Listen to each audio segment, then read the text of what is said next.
Okay, good morning students. Welcome on the platform of RPS online classes. देखिए actually previous class में हम लोगों ने काफी टॉपिक पढ़ चुके हैं इस magnetic field which is produced by the current carrying conductor. किसी भी कंडक्टर के अराउंड जो कि करंट को कंडक्ट कर रहा है उसके अराउंड जो मैग्नेटिक फील्ड प्रोड्यूस हो रहा है उसके बारे में हम लोग ऑलरेडी पढ़ चुके हैं। बट एक छोटा सा टॉपिक इसमें रिमेनिंग था जो हम लोग मतलब स्किप कर गया था, जो नहीं पढ़ पाए थे कि यह मैग्नेटिक फील्ड डिफरेंट शेप का भी होता है क्या।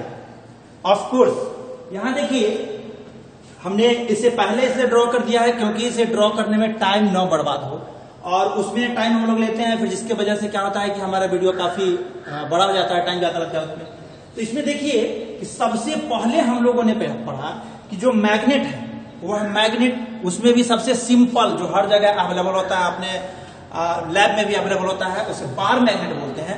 And the magnetic field produced around the bar magnet is shown with the help of these lines. उसमें वह सारी प्रॉपर्टी जो तुम्हें देखो कि मैग्नेटिक फील्ड प्रोड्यूस कहां से होता है, तो नॉर्थ पोल से प्रोड्यूस होता है। ओके, यह नॉर्थ पोल से प्रोड्यूस हो रहा है।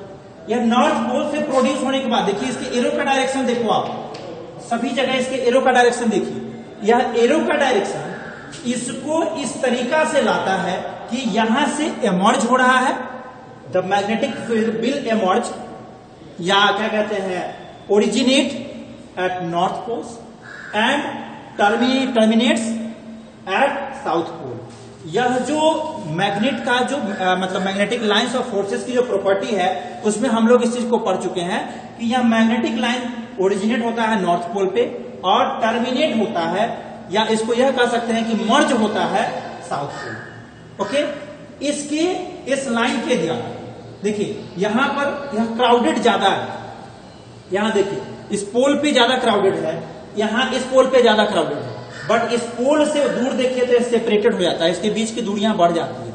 इसका मतलब यह होता है कि the magnetic force will maximum at the pole whereas it will minimum at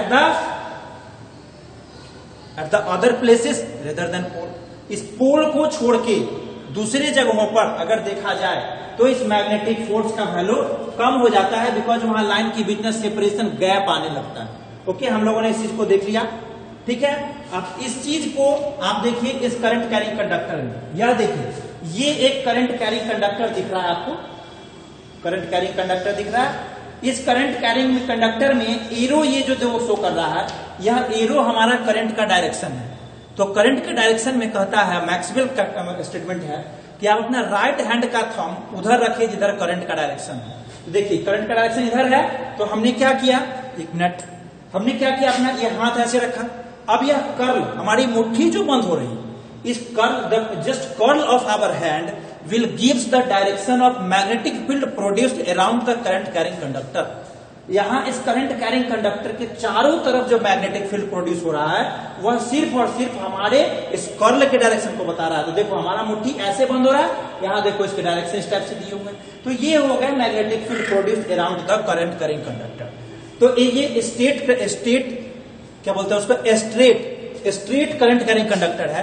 तो कहीं कहीं पर तुम्हें ऐसा भी मिलता है कि यह करंट कैरिंग कंडक्टर स्ट्रेट न हो, तब क्या होगा। अब देखिए स्ट्रेट नहीं होने का रीजन देखिए, आप यहाँ पर देखिए यह ना क्वाल के तरह बनाया गया, ठीक है, क्वाल, सर्कुलर क्वाल। सर्कुलर मतलब जो करंट कैरिंग कंडक्टर है वह सर्किल टाइप का बनाया हुआ है। तो सर्किल टाइप का बनाया हुआ है, तो देखिए यहाँ पर करंट का जो डायरेक्शन है, ये इस पे करंट अगर फ्लो कर रहा है, ठीक है, या अगर पॉजिटिव है ऐसे करंट जा रहा है, यहां से फिर आ रहा है, तो यहां पर यह देखिए ये यहां गया एक जो एंड बन रहा है, तो यहां पर देखो यहां पर करंट का जो फ्लो का डायरेक्शन है उसके अराउंड मैग्नेटिक फील्ड। फिर यहां एक मिडिल में, क्योंकि हम लोगों को ये देखना है कि एक नॉर्थ पोल होगा तो दूसरा साउथ पोल होगा, और दोनों अगर सेम पोलरिटी का हो जाए, ठीक है, तो वह दोनों सेम पोलरिटी का होगा तो उसका एक रीजन, एक अपना सेपरेट रीजन तो होगा। वह देखिए यहां पर है सेपरेट रीजन, यह ऐसे यहां मूव कर रहा है, ये यहां पर इस टाइप से मूव कर रहा है। इस सभी को पेपर पे ड्रॉ करके, प्रॉपरली ड्रॉ करके इसके पैटर्न को समझ सकते हैं। उसके बाद सबसे लास्ट में एक आता है अपना बहुत ही इंपॉर्टेंट सा टॉपिक था, सोलेनॉइड करंट। यह सोलेनॉइड हम लोग इसका थ्योरी भी एक बार पढ़ लेंगे। यह एक हेलिकल स्प्रिंग टाइप का स्ट्रक्चर होता है, ठीक है। और इस स्ट्रक्चर के इसके बीच में मिडिल में जैसे वह स्प्रिंग टाइप का स्ट्रक्चर अगर ऐसे ऐसे बनेगा स्प्रिंग टाइप का स्ट्रक्चर, तो बीच में एक होल टाइप का जगह मिलेगा, ठीक है। वो होल टाइप का जगह जो मिलेगा तो उसके बीच में क्या किया जाएगा, उसके बीच में एक metal soft core, soft iron core बोलते हैं, तो सॉफ्ट आयरन कोर को उसके बीच में रख देते हैं। और जैसे ही यहां से करंट प्रोड्यूस करना स्टार्ट करोगे तो यह भी तो एक कॉइल टाइप का स्ट्रक्चर बनाते जा रहा है, लेकिन यह ना हेलिकल है, यह लंबा। तो यह ना इसके अंदर सॉफ्ट आयरन कोर अगर रखते हैं, उसे लेमिनेट किया हुआ रहता है, कॉपर वायर भी लेमिनेटेड होता है, तो उस करंट के फ्लो होने की वजह से यहां मैग्नेटिक फील्ड प्रोड्यूस होता है। और इस मैग्नेटिक फील्ड को रिप्रेजेंट करने के लिए मैग्नेटिक लाइंस ऑफ फोर्सेस इस तरह से दिखाया जाता है, समझ रहे हैं। तो यहां यह जो मैग्नेटिक लाइंस के डिफरेंट पैटर्न को हम लोगों ने देखा, और यह जो different pattern of magnetic lines of forces जो है, इस different pattern of magnetic lines of forces को अगर आप समझ सकते हैं तो देखिए किसी भी मैग्नेट के अराउंड यह लाइन नहीं दिखता है। मैग्नेट जैसे यहां पर लाकर रख दो, उसके चारों तरफ यह लाइन दिखेगा क्या? नहीं दिखेगा, कभी नहीं दिखेगा। वजह क्या है, क्यों नहीं दिखेगा? तो वजह यह है कि these lines are the pictorial representation of the magnetic lines for the study purpose only. यह हमारे स्टडी पर्पस के लिए यह ऐसा ड्रॉ किया जाता है। या किसी मैग्नेट के अराउंड प्रोड्यूस होता है या नहीं होता है, इसके पीछे नहीं जाना। मैग्नेटिक फील्ड प्रोड्यूस होता है, ठीक है। तो इसे ड्रॉ ऐसा ही क्यों किया गया? देखिए एक आयरन कोर को, मतलब एक ये मैग्नेट को जब किसी नेल्स ऑफ आयरन, लोहा के छोटे छोटे क्या कहते हैं उसको, कीट वगैरह जो होते हैं, कांटे वगैरह जो होते हैं, वह अगर पड़े हुए हो और वहां पर तुम मैग्नेट को रखोगे तो सारा लोहे का कील जो है वहां से आकर के इसी शेप में ऐसे ऐसे करके यहाँ पर चिपक जाता है। इसके बीच में थोड़ा सा स्पेस बच जाएगा और इधर जो है वह एकदम ऑक्युपाइड कर जाएगा। तो इस ऑक्युपाइड करने की वजह से जो पैटर्न जैसा बना, उसी तरह के साइंटिस्ट ने इसको कहे कि नहीं मैग्नेटिक फील्ड इसी तरह का होता है। इस बीच में less amount of magnetic field होगा, इधर लेस होगा, इधर लेस होगा, और इधर जो है सो यह मैक्सिमम कवर करेगा, ऐसा होता है। यहाँ हर जगह आप देख लीजिए, सभी जगह यही चीज है।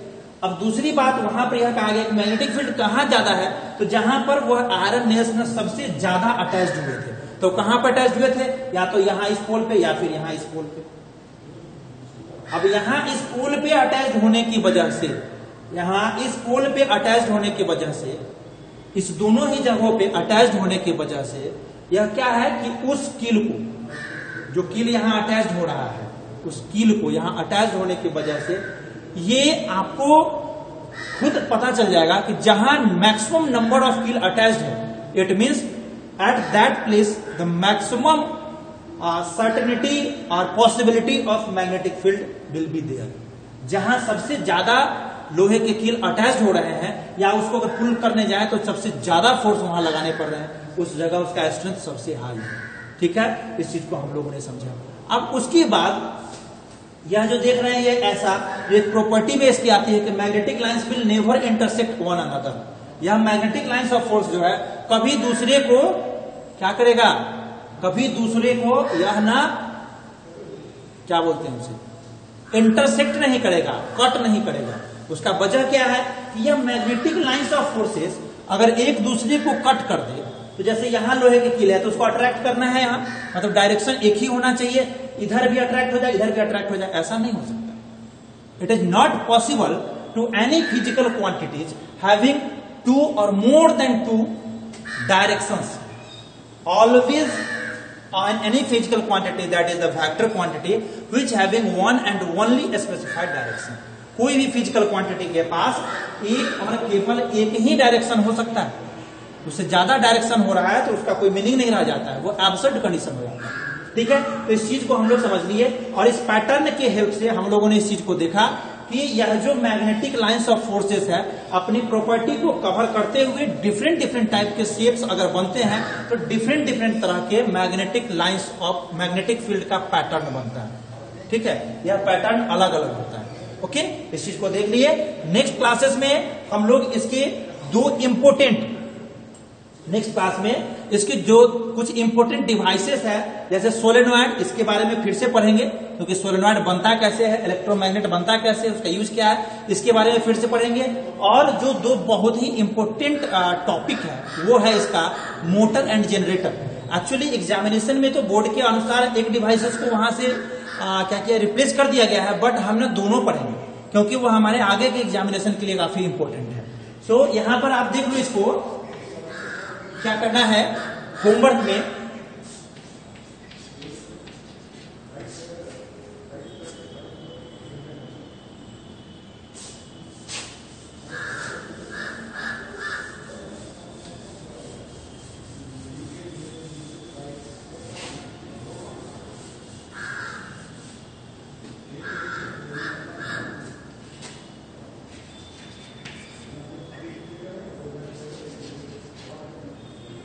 draw the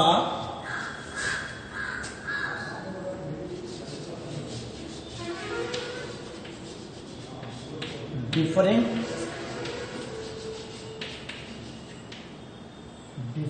pattern of magnetic field, और इसी को लाइंस भी बोलते हैं, लाइंस ड्यू टू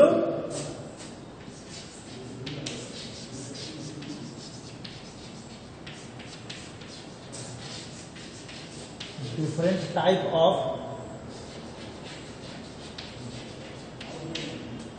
current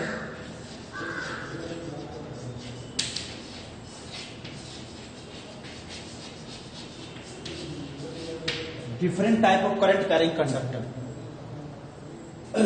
एक तो ये हो गया हम लोगों ने जो पढ़ा उसको आपको अपने कॉपी में एक बार ड्रॉ कर लेना है, और दूसरा एक और होमवर्क होगा वो है स्टडी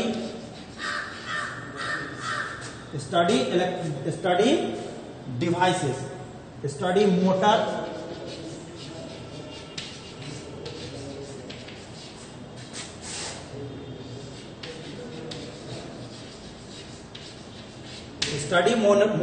एंड जनरेटर, इस दोनों पे स्टडी कर लेना है।